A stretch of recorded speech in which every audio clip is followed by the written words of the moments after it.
I was like, man, I'm gonna look at somebody else's crowns, and I didn't look at no one else. Oh, you didn't? I never looked at it. Okay. I wanted to It's even better that way. I was like, man, I want to just go into it without even knowing what to expect. Yeah, no, it's just a great conversation. We'll go out there and have fun, baby. Thank you. Hendrix. Yeah. See you in a minute, baby. All right, bro. It's definitely an honor to introduce one of the biggest hit makers in music today. Please welcome Future.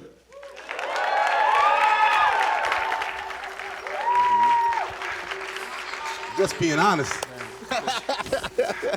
You can sit right there, brother. Just click on that joint. Click on the middle joint.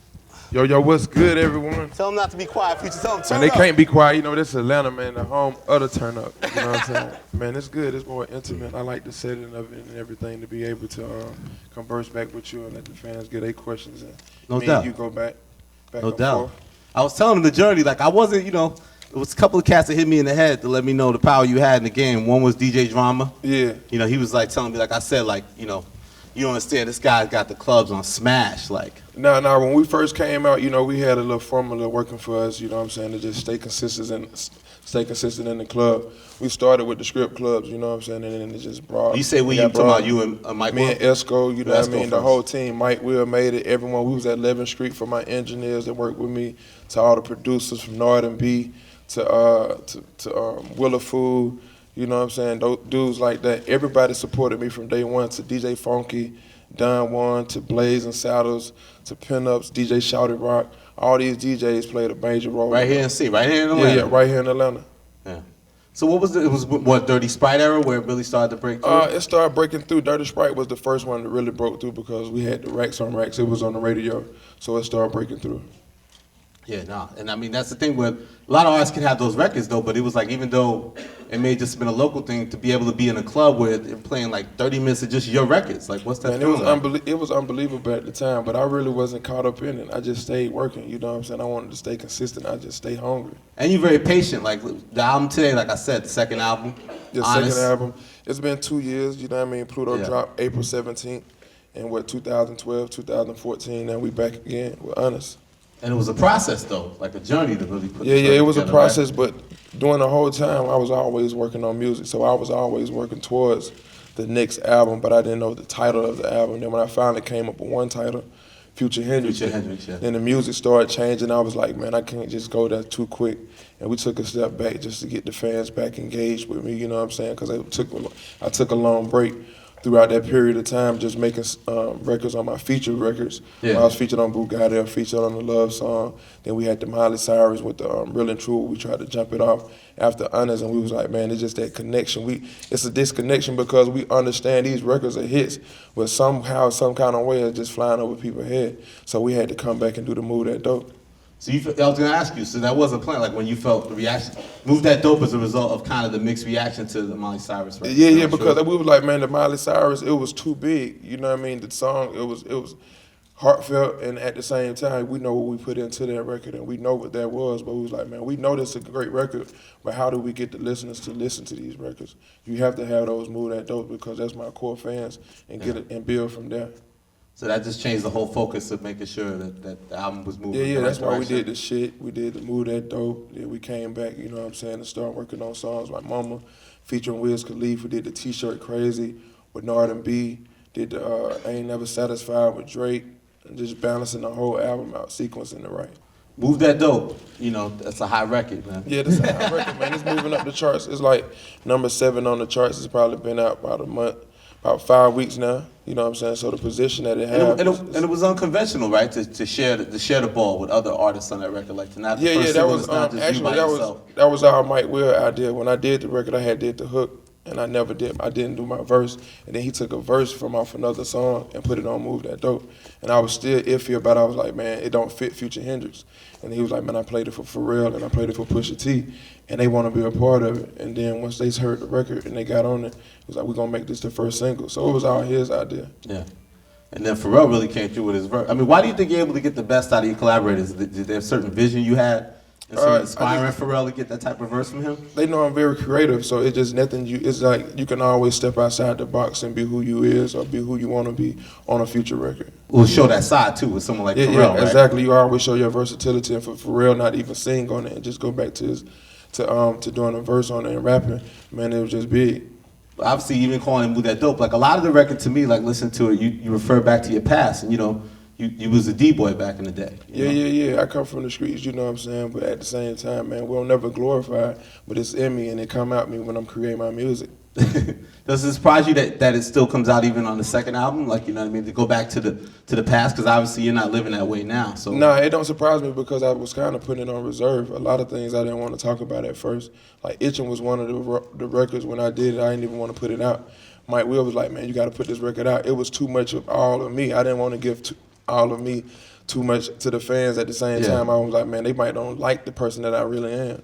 But then when I put it out, everybody loved it. And I was like, man, I need to make more records that I feel good about. What was some of the lines of Itchin' that you felt was like really kind of putting you out there, kind of putting you out there a little more than you was maybe comfortable at the time? I was sleeping on the floor in my grandma's house. You know what I'm saying? I was like, man, he was sleeping on the floor. I didn't know how people was going to take that. Yeah. And they used to call you Meathead. Like, what's the origin of that? Why would you call Meathead? When you from the hood, everybody have a nickname. Yeah. So they always give you a nickname when you born. But why was Meathead yours? I don't know, man. That's just the name they gave me. Do you offended if somebody calls you Meathead now? That means that somebody knows you from day one. Man, today I was at Best Buy, and I knew this lady from a long time ago. I can't think of her name, but I knew her when I was a little baby or whatever, and she was like, you got to sign my shirt, and I want you to put Meathead on it. I'm like, for real? I ended up doing it. I wanted to tell her no. But Honest is in stores today, 422. So we can't be doing that, Future Hendrix. I don't want to sign Meathead because it's a lot that went behind Meathead. I was a Meathead in the street, so I don't even want to think about that. I'm Future now. How crazy did it get? Because I heard like you had got shot, you had got arrested. Yeah, I got shot when I was 16, like going on 17. I think I was going on 17. I got shot, you know what I'm saying, leaving school or whatever. I was supposed to be at school. I ended up skipping school. And then I was going to go, my mind told me to just keep walking. I ended up stopping. And then when I stopped, man, the dude had approached me or whatever. And I wasn't going for it at first. And then he shot me, man. I gave him the money after that. Where'd he shoot you at? You got hit? He shot me in my hand. Was you trying to like grab? Yeah, I was trying to block it. Yeah. Trying to block a bullet. Some major shit. How bad did that shit hurt? Man, it's bad. I feel like your car hit your hand. And then you got arrested too? Before? Yeah, man, a few times. You know what I'm saying? Yeah. A few times. When you was growing up though, like how did you end up getting into the life? You know, instead of doing music, was there a fight between both things going on? Yeah, I really wasn't putting the work in, being productive every single day. Even though I was around Rico Wade, you know what I'm saying, I'm at the dungeon, but I wasn't taking advantage of Rico at the time, but taking advantage of everything that was around me. It was so much going on. I was thinking about what's happening in the streets. When you was in the dungeon, like, which era was that? Like, I know Bubba Sparks was around. Like, what artists were you kind of engaging with? Like, who was you closest with during that? And did anybody inspire you? Man, everybody come over to the dungeon. You got to think about it. Everybody came through the dungeon for us, like probably Outkast from Bubba Sparks to Trey Songz. He recorded at the dungeon. Tip used to come to the dungeon. Ludacris would be at the dungeon. CeeLo at the dungeon. Big Boy come out of dungeon. Puff come out of dungeon. Snoop Dogg. Talib Kweli. Man, there's so many records. Daz Dillinger, he stayed at the dungeon and just hang at the dungeon. What were some of your favorite memories? Like, what were some things you witnessed, like being recorded or worked on that really kind of you came away with? When Sleepy Brown was doing that I Can't Wait verse, and Dre had came through, he freestyled a verse. That was my first time ever seeing him go in the booth. Andre 3000? Yeah. That's a good segue because he's on that album, man. That's not easy to get free stacks on the album, man. No, it's not easy, but at the same, he always wanted to work with me, and I was just like, man, I feel like I wasn't ready at the time. I was like, man, the first album, I got it. You know what I'm saying? I want you to just come through for me when I need it, and he did.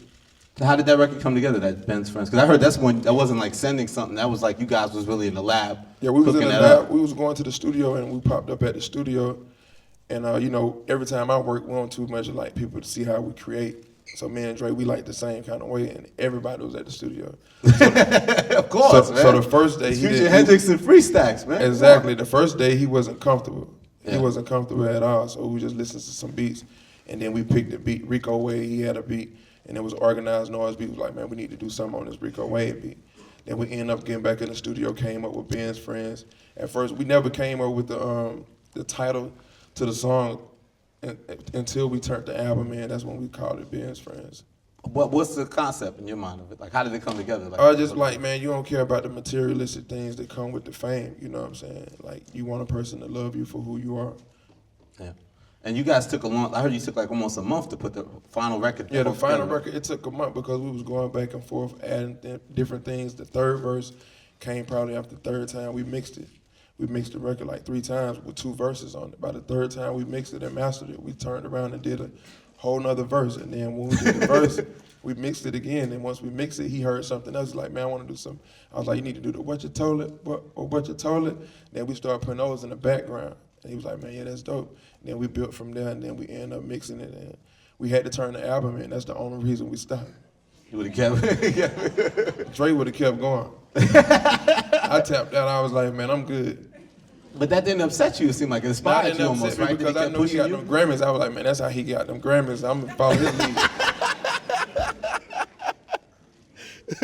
I heard you was playing, obviously when you hang with a person like that, you also play some records from the album. Did he give you input on other songs? Any kind of advice that really He loved the album from the beginning. He just loved everything that I was doing. You know what I'm saying? Even songs that I didn't put on the album, the whole entire album, he's like, man, that's a great body of work.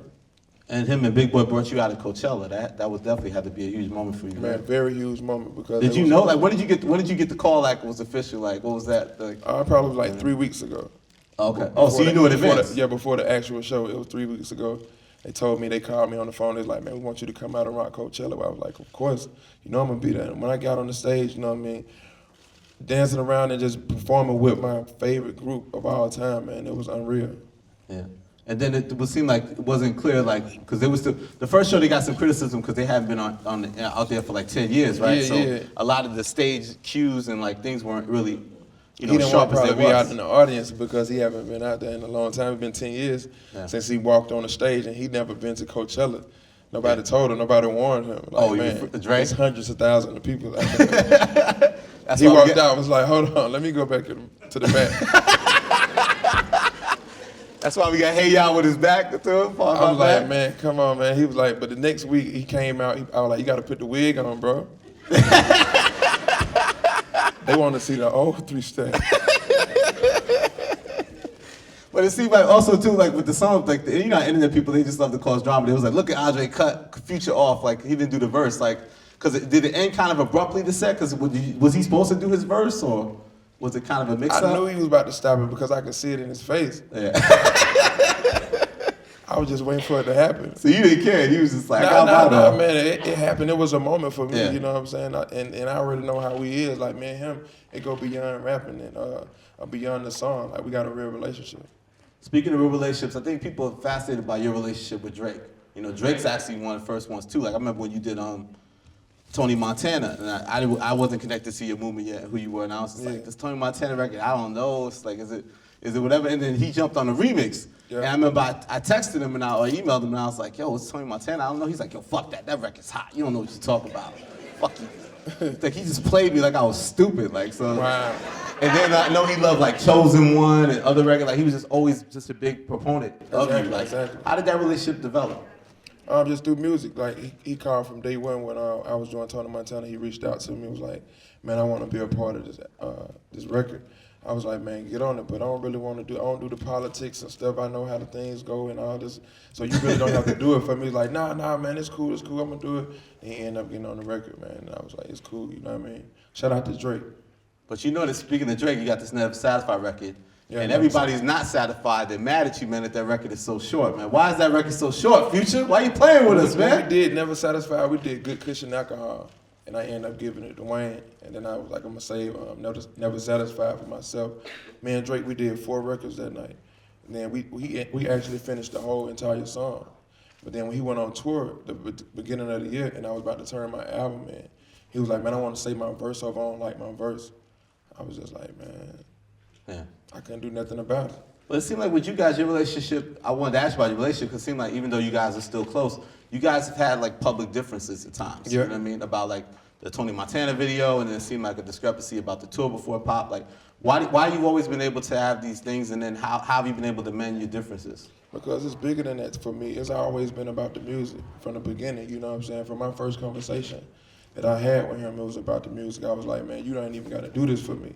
I know you big right now, I'm just doing mixtapes, so I don't even want to step in that lane. Like, I'm good where I'm at, you know what I mean? So, but he reached out. So every time it was always about the music for me.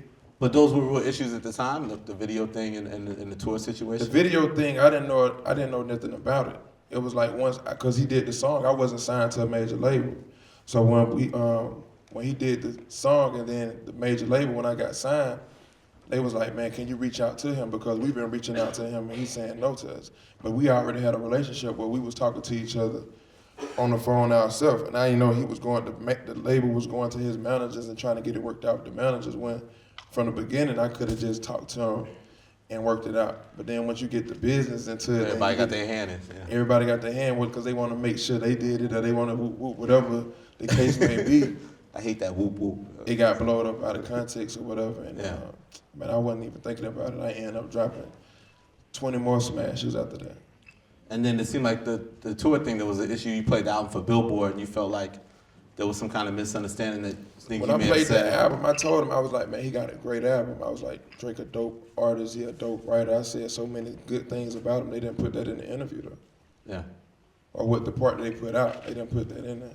But the part they put out, I guess you was just trying to compare what made your album different than his and what made it distinctive. It wasn't me saying making my album different. I was just telling, I was explaining. It was a whole story to the way I was explaining about what I was saying about my album. You can tell us a story. We here, man. We here for you, man. I forgot the story. Honestly, I did. No, you saying like something about your album is more possessive. Like your album is possessive. And like, I was like, I got some possessive songs. Like when you hear songs like I Be You, I feel like it's connecting with the heart, you know what I'm saying? And it's making people feel a certain kind of way when you listen to that record. If you listen to it from beginning to end, you can hear the connection, you know what I'm saying? When that songs like Special, you can hear the pain and the blood, sweat, and tears.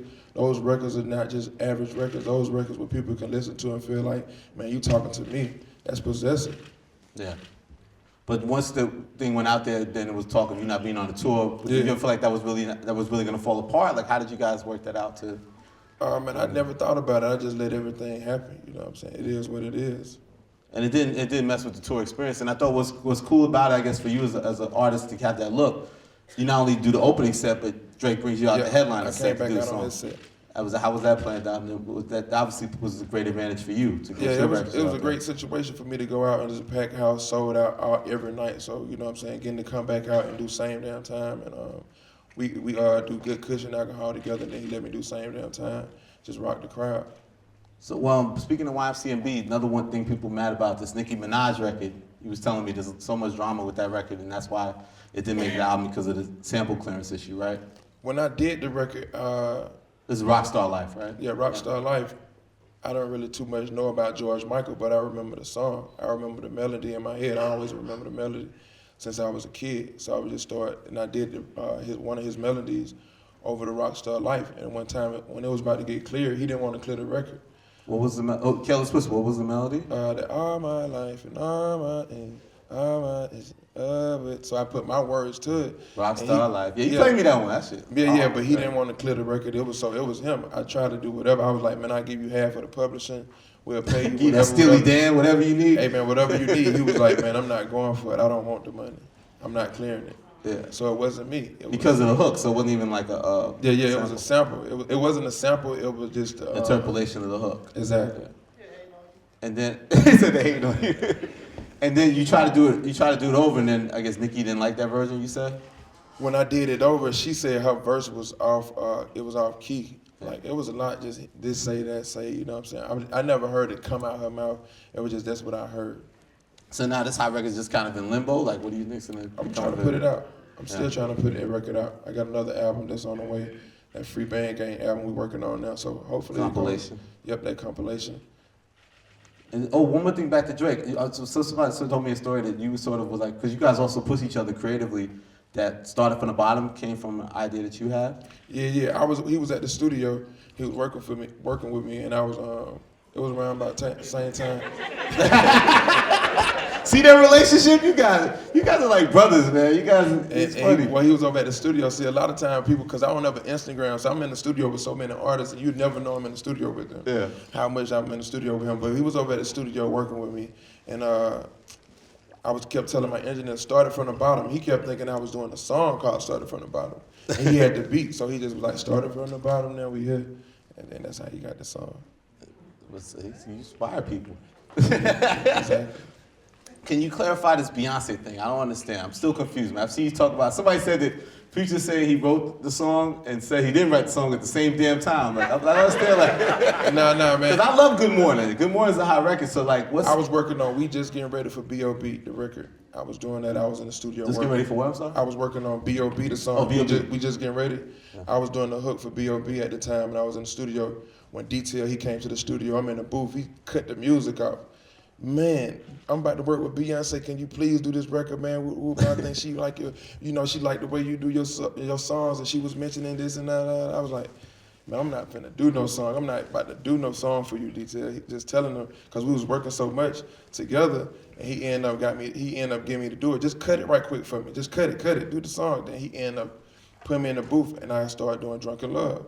It was already pre-wrote, and I started doing the little melodies, my melodies, that you pretty much tell from Turn On The Lights. If you listen to the records, these are the same melodies I've been doing. It never end. Turn On The Lights, long time coming. You go back to my mixtape, you can hear my melody all over it. Yeah. So it wasn't that issue. It was just he was working with her. I ended up cutting the record first. He gave it to her. About a year later, she wasn't doing the record. We had did the record probably 8 months before she put it out.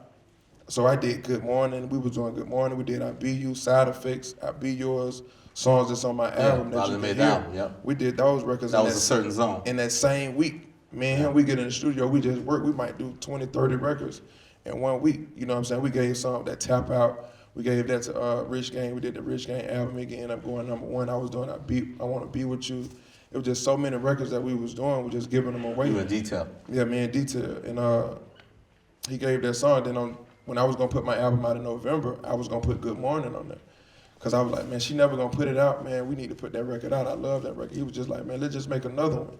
We ended up making Good Morning. And when I didn't put my album out in November, she ended up dropping her album in December. And it just pushed Good Morning to the side. But you love the Drunken Love. So she had the lyrics of Drunken Love already there, and you kind of just vocalize it and add your touches to it. Yeah, Drunken Love, like the Drunken Love, that part right there. But everything else, they did their own wordplay.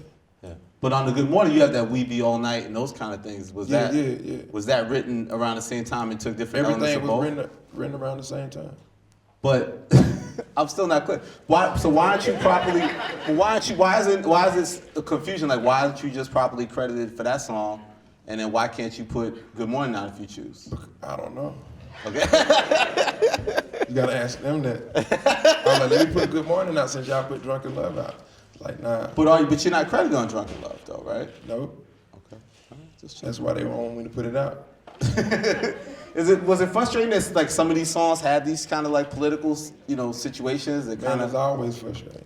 It's always frustrating. Because when you talk about creating records and just being in that zone. I just go to the next one. You know what I'm saying? I got songs with J-Lo. I have songs with all kind of artists that never even came out, that I never mentioned in my interviews. It just got to come out before it's believable to me. But at the same time, I just move on and go to the next day. I'm back in the studio working. I'm not like, man, I got this record coming out with such and such. Man, I'm gonna make another hit regardless. I know one of the last records you made, I think it was I Won was the last record you made for the album, yeah, right? I Won was the last record I made with me and Metro. Yeah, and a guy named Kanye West. Yeah, Kanye West.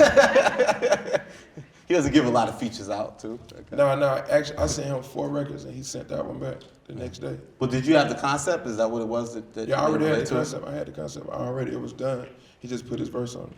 Now, I Want basically is like, it's almost like a flip of the whole, like the old school way of looking at like trophies and trophy wife was like an old rich businessman. Yeah, you always hear that term. Yeah, and like trophy, she a trophy. And the young hot girl, and he's this, she's just her looks. I wanted to make a song. But nowadays it's about like couples that each person is strong in their own right. Exactly. A situation. So how were you able to kind of flip the meaning of that with the concept? Man, actually, me and Theron, another dude he right around us.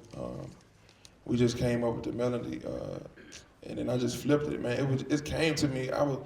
I did like 4 records that day, and that was the last song I did. I went in the booth and I just started saying the melody. It came to me just out of the blue. We did it to the piano. It was just the piano. It wasn't a full beat.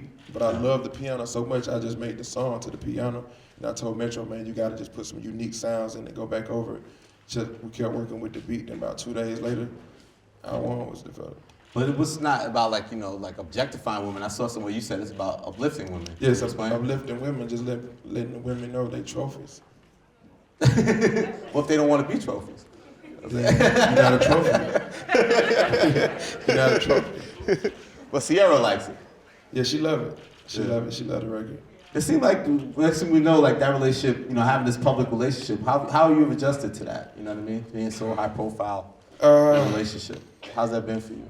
Man, because things that happen in, when we out and the cameras catch it, that's the things they know about. If they don't catch it, or just, if you don't hear about it or whatever, or what not, then we don't pretty much discuss our life with anyone.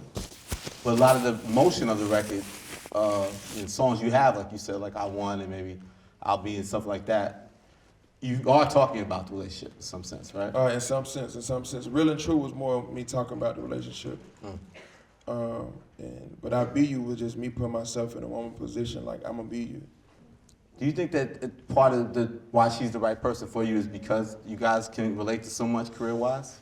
She understands the music. She understands when you're working in the studio, you're on the road 24 hours. She like, man, I already know what you're doing. I know how the grind go. I know you're promoting the album. I know when you got to stay in the studio, the mixing, the mastering. She know the behind the scenes. She know everything that go on into living this life. You know what I'm saying? Sometimes it's hard for the balance of it. You know what I mean? When you living a regular life, and then you get all this fame. You know what I'm saying? Sometimes it's hard to balance it all out. I know in the past with like I wanted to ask you some person like the Dirty Sprite, that type of era. I think before like obviously like syrup and that lifestyle has been celebrated a lot, and I know like that made the commercial. Huh? I made the commercial. You made the commercial. I said I made the commercial. Yeah. A lot of people been doing it. You know what I'm saying? They come from Texas.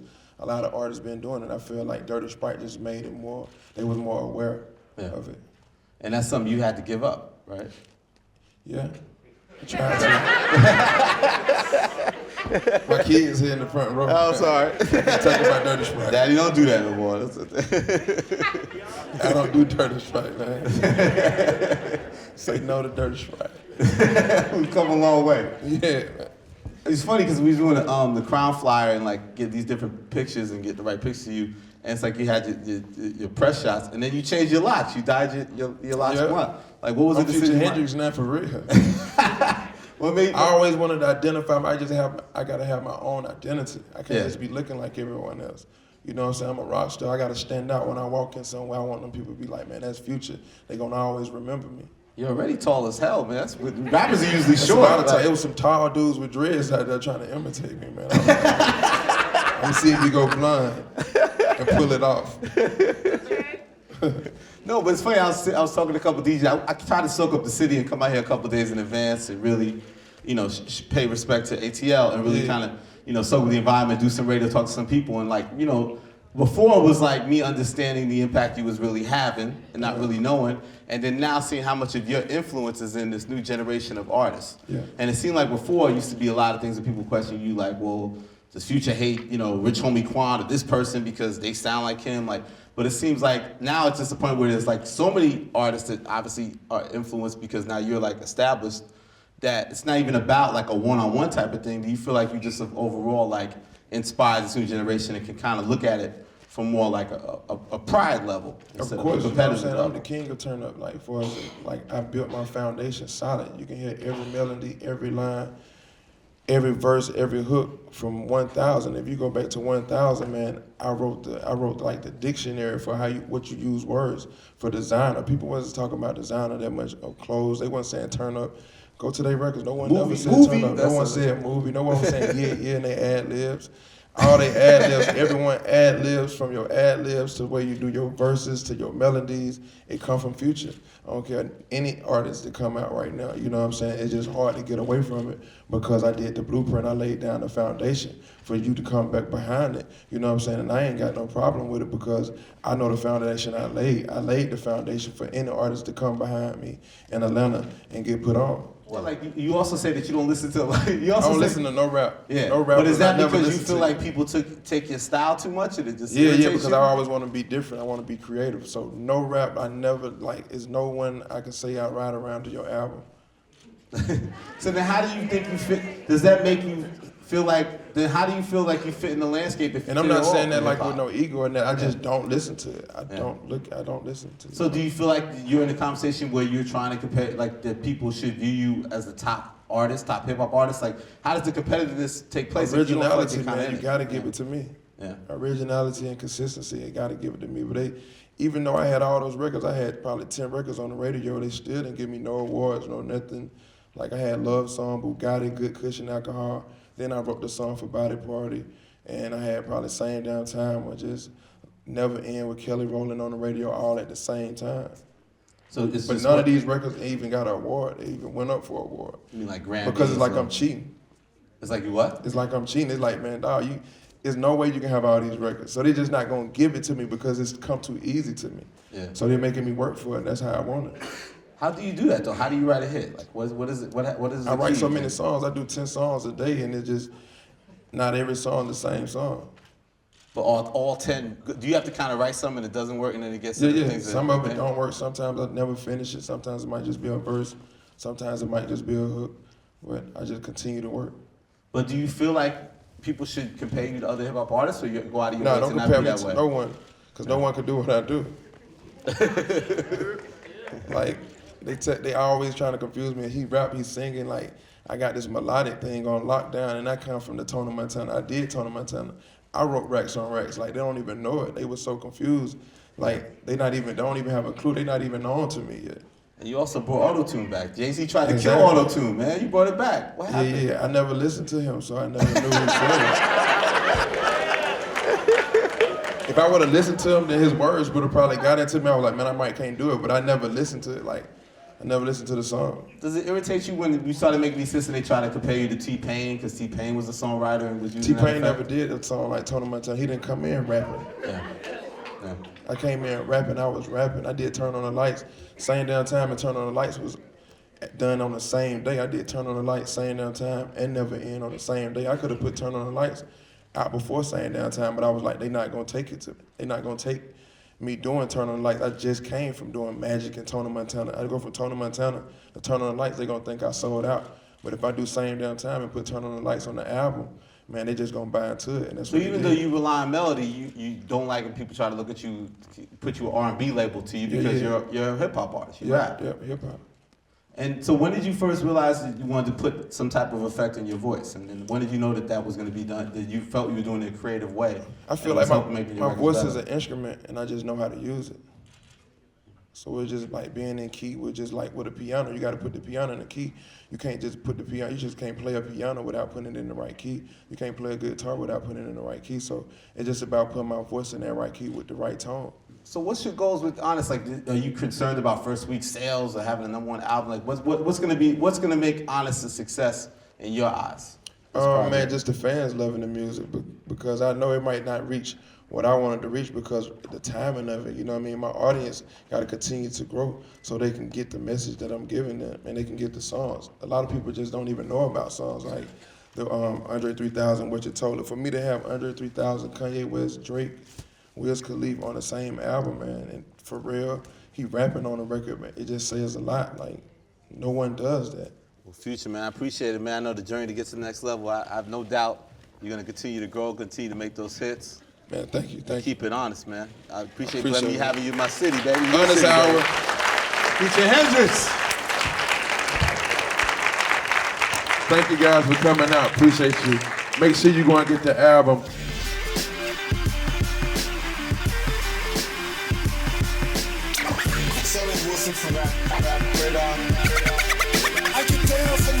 What'd you think, man? Man, it was great, you know what I'm saying? I feel like the people connected with me on another level that's never been done before. Yeah, I feel like it went fast, too. It went fast, man. It went fast because we were just having a normal conversation. Even how your opening line or it wasn't like, hey man, we here right here at the crowd. It's just like you just started talking. You was taking off your jacket, asking me questions. Like I just came to your house.